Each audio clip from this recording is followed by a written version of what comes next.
Hello, this is going to be a tutorial on making your own textures. I'm going to show one way of going through the process of making a texture from getting the image seamless to creating normal maps and then importing it all into Unity. Some of the steps will be optional, but they are all pretty simple when you get the right tools together.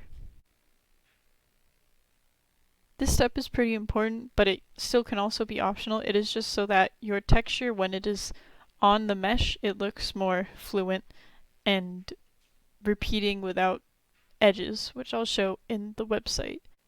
I'll link this in the description. This website shows it pretty well. On the left is just the image repeating over and over, but on the right it creates a seamless effect so that it doesn't look like there's any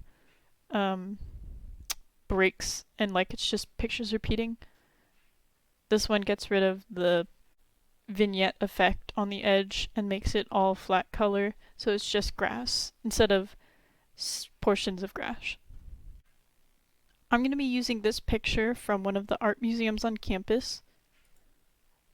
And what you're going to do is just press choose file and then upload the file that you need. I switch it to PNG so that there's less quality loss, and then just press OK and wait for it to process.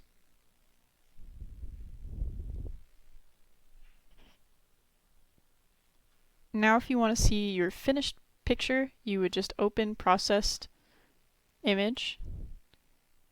You would download it here and then tile to check texture seamlessness. You just click this and it shows what your tile would look like in a 2x2. It's not the best, but it is better than having these straight up lines across. So as you can see right here, it just fades from one part to a different tile. So I'm going to download this process texture.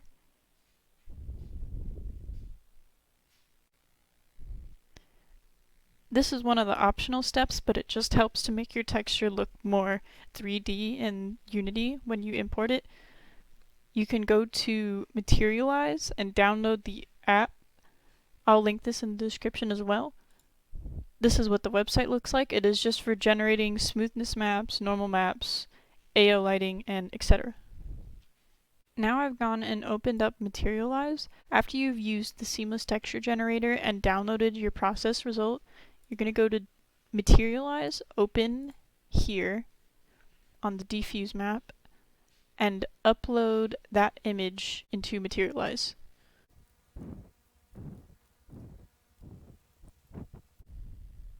Okay. This may work better if you have cropped your image to a more square size, but for now I'm just going to use this portrait style resolution. Now for a height map, just press create, and then you can show full material here, but for now you would just edit these sliders until you got a result you would want. I would explain all the details, but there are a lot of different options you can have, so you can just experiment with that yourself.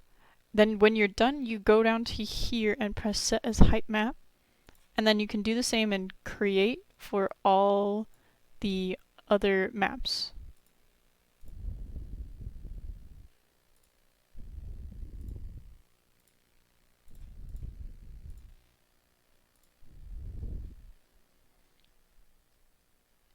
At any step, you can also press show full material just to see how your texture is looking, and so you can make changes along the way.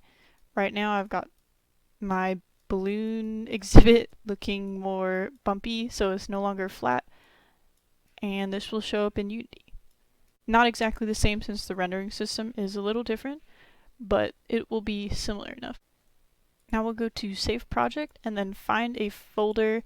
You might want to make it specifically for this texture. I'm going to call mine, balloon texture, and then select, and it'll save into that folder. Now we're going to head over into Unity. Okay, I've opened up a scene in Unity. I made a folder for the textures that I saved. Now I'm going to just drag them in. Now I'm going to create a material balloon map. Now we're going to drag the appropriate maps onto our balloon material. So our base map will be the diffuse map. So the original, we're going to drag the height map to the height map. The bluish and purplish map is our normal map. We'll drag that here. And if this comes up, just press fix now. The smoothness map should be, oops, sorry. You actually want to switch your material to specular, and then your smoothness map is the specular map. The occlusion map should be the AO map. Okay, now I'm going to add in a couple objects just to see how the texture turned out.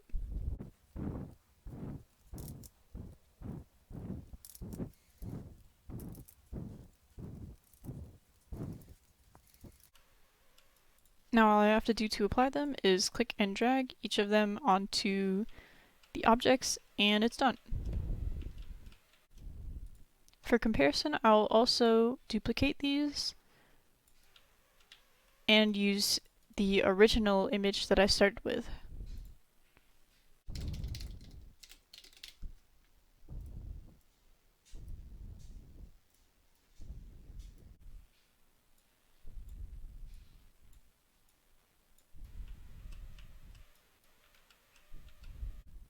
We can also edit the smoothness,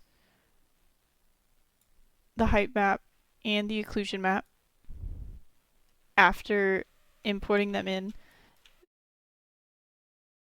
So just edit it to however you want it to be. That's it.